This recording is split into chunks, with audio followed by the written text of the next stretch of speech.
আপনারা দেখছেন আমাদের একটি সুন্দর ইউটিউব চ্যানেল যার নাম ইচ্ছে পূরণ। আজকে আমাদের একটি সুন্দর ভিডিওর মাধ্যমে আমাদের এই চ্যানেলের শুভারম্ভ হলো। এই চ্যানেলটির আসল উদ্দেশ্য নিয়ে আমরা আগের দিন আপনাদের সামনে একটি ভিডিও রেখেছিলাম, যে কী কারণে আমরা এই চ্যানেলটি তৈরি করছি বা এই উদ্দেশ্য নিয়ে আমরা এই চ্যানেলটি শুরু করেছি। ঠিক আছে, তার মধ্যে থেকে আজকের আমরা একটি সুন্দর ভিডিও আপনাদের সামনে নিয়ে আসতে চলেছি। সেই ভিডিওর মধ্যে থেকে কিছু কিছু প্রশ্ন আপনাদের সামনে আমরা রাখবো, যেটা আমাদের এই চ্যানেলের উদ্দেশ্য। ঠিক আছে, আপনারা আমাদের পাশে থাকবেন আর ভিডিওটি করবেন না, ভিডিওটি পুরো দেখবেন, কারণ ভিডিওটির মধ্যে থেকে আমরা প্রশ্নগুলো আপনাদের সামনে তুলে ধরব। ঠিক আছে, আপনারা আমাদের পাশে থাকবেন, এটাই আমরা আশা করি।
একটা ঘটনা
খুলে দেবো।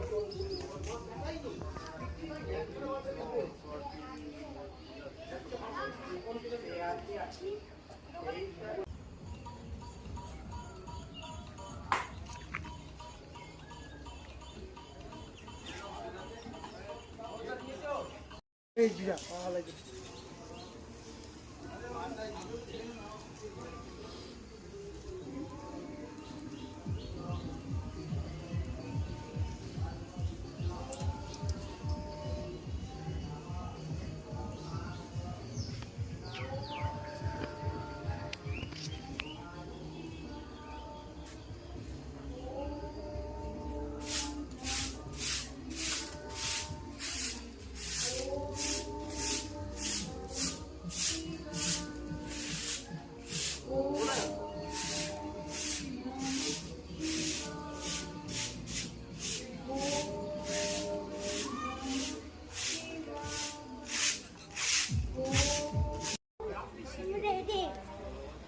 কালকে এসেছিল পুজো দিয়ে গেছিলাম, আজকে ভোগ দিতে এসেছিলাম। নাহলে তুই পুরো আকাশে উঠে যাবি। দাঁড়া দাঁড়া দাঁড়া, কথা বলছো।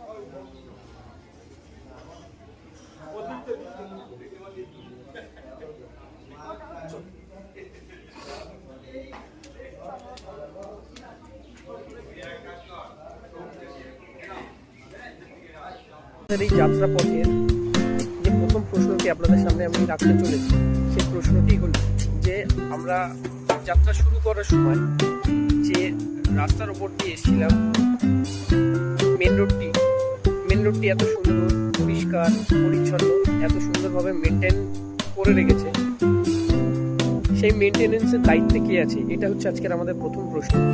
আপনারা কমেন্ট বক্সের মাধ্যমে আমাদের সামনে এই প্রশ্নের উত্তরটি রাখবেন। আর আজকের আমাদের দ্বিতীয় প্রশ্ন, যেটা আমরা আপনাদের সামনে রাখতে চলেছি, সেটা হলো যে আমাদের যাত্রা পথে একটি শিক্ষা প্রতিষ্ঠান আমরা আপনাদেরকে ভিডিওর মাধ্যমে দেখিয়েছি, সেই শিক্ষা প্রতিষ্ঠানটির নাম কি? আজকের আমাদের তৃতীয় এবং শেষ প্রশ্ন, আপনারা এই ভিডিওটির মাধ্যমে একটি তারামায়ের মন্দির দর্শন করেছেন। আমাদের প্রশ্ন হলো যে এই তারামায়ের মন্দিরটি কোথায় অবস্থিত, এই জায়গাটির নাম আপনারা কমেন্টের মাধ্যমে আমাদেরকে জানান।